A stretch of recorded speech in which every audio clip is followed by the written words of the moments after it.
Hello friends, welcome to Renuka వంటలు. నేను మీ రేణుకాని. ఈరోజు రెసిపీ వినాయక చవితి స్పెషల్గా కోవా మోదకాలు తయారు చేశానండి. జనరల్గా కోవా అంటే పాలు మరగపెట్టడం ఎక్కువ టైం పడుతుంది కదా, కానీ ఇలా ఒకసారి ట్రై చేయండి. 5-10 నిమిషాల్లోనే మనకి కోవా రెడీ అవుతుంది. చాలా టేస్టీగా కూడా ఉంటుందండి. ఫ్రెండ్స్, వినాయకుడికి ఇష్టమైన ప్రసాదాలు ఆల్రెడీ నేను ఛానల్లో అప్లోడ్ చేశాను. ఇలా రాగి కుడుములు, వెరైటీగా ఇలా పూర్ణం కుడుములు, అలాగే రవ్వ మోదకాలు, కుడుములు, ఉండ్రాళ్ళ పాయసం ఇలా అనమాట. వాటి లింక్స్ నేను డిస్క్రిప్షన్ ఇస్తాను, ట్రై చేయండి. ఇప్పుడైతే మనం కోవా మోదకాలు ఎలా తయారు చేసుకోవాలో చూద్దాం.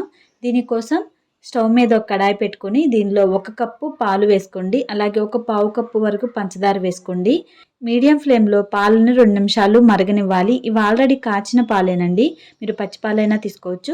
అలాగే మంచి ఫ్లేవరు, కలరు కోసం కొంచెం కుంకుమ పువ్వు వేసుకొని 2 నిమిషాలు పాలను ఇలా మరగనివ్వాలి. ఇలా పాలు కొంచెం మరిగిన తర్వాత ఇప్పుడు దీనిలో కొబ్బరి పౌడరు, ఎండు కొబ్బరి కూర అని కూడా మార్కెట్లో దొరుకుతుంది. ఇది ఒక 1/2 కప్ వేసుకోండి. ఒకవేళ మీ దగ్గర ఎండు కొబ్బరి చిప్పలు ఉన్నాయనుకోండి, పైన నల్లగా ఉన్న చెక్కు తీసేసి లోపల వైట్గా ఉన్నది మాత్రమే తురిమి వేసుకోండి. ఈ కొబ్బరిని 2 నిమిషాలు ఈ పాలలో ఉడకనివ్వాలి. చూడండి, ఇలా 2 నిమిషాలు ఉడికిన తర్వాత ఇప్పుడు దీనిలో మిల్క్ పౌడరు 1 కప్పు తీసుకోండి. ఈ మిల్క్ పౌడర్లో స్వీట్ ఉంటుంది కాబట్టి కొబ్బరి వరకే స్వీట్ నేను పావు కప్పు యాడ్ చేశాను. ఇంకా ఎక్స్ట్రా స్వీట్ అంటే పంచదార ఏమి యాడ్ చేయని అవసరం లేదండి. ఈ మిల్క్ పౌడర్ కూడా ఎవ్రీడే మిల్క్ పౌడర్ ప్యాకెట్ అండి. ఇవి అన్ని సూపర్ మార్కెట్లో, ఈవెన్ మామూలుగా పల్లెటూరులో ఉండే కిరాణా షాపుల్లో కూడా దొరుకుతుందన్నమాట.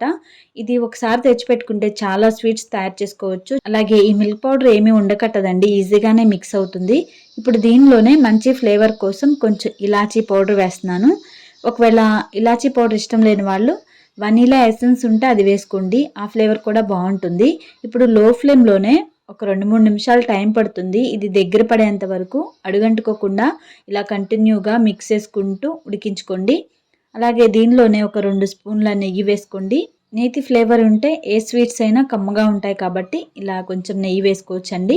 చూడండి, ఒక 3 నిమిషాల తర్వాత ఇది ఇలా దగ్గర పడిపోయి ప్యాన్కి సపరేట్ అవుతూ ఉంది కదా, ఇది పర్ఫెక్ట్గా రెడీ అయినట్లు. అలా ఎలా తెలుస్తుందంటే ఇలా కొంచెం ఈ మిశ్రమం తీసుకొని చేతిలో ఇలా బాల్ లాగా చేస్తే అంటుకోకుండా బాల్ అవుతుందంటే పర్ఫెక్ట్ అన్నట్టు. ఇక స్టవ్ ఆపేసి దీన్ని కొంచెం చల్లారనివ్వాలి. ఇది చల్లారిన తర్వాత దీన్ని పిండి ముద్దలాగా ఉండలాగా తయారు చేసుకోండి. అంటే దగ్గరకు అనుకోవాలి, మరి పూర్తిగా చల్లారని అవసరం లేదు. మన చేయి కాలకుండా ఉంటే సరిపోతుంది. చూసారా, కోవాని ఇంత ఈజీగా చక్కగా రెడీ చేసుకోవచ్చు. దీనిలో కొబ్బరి వేసినట్టు కూడా ఎవరికి తెలియదండి, అంత టేస్టీగా ఉంటుంది. ఇది మోదక్ మౌల్డ్ అండి, ఇది మనకి అమెజాన్లో దొరుకుతుంది. ఒకసారి కొని పెట్టుకుంటే మనం ఎన్ని సంవత్సరాలైనా దీన్ని వాడుకోవచ్చు అనమాట.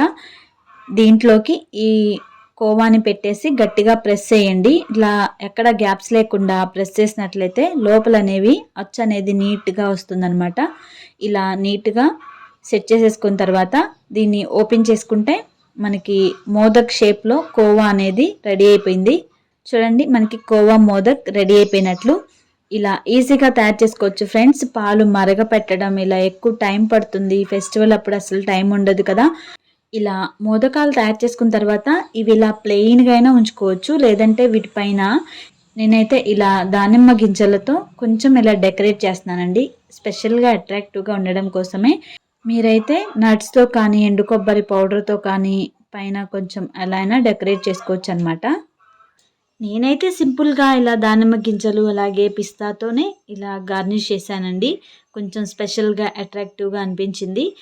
మీకు ఎలా ఉంది నాకు కామెంట్ చేయండి. అలాగే ఫ్రెండ్స్, ఈ వీడియో నచ్చిందా లైక్ చేయండి, అలాగే షేర్ చేయండి.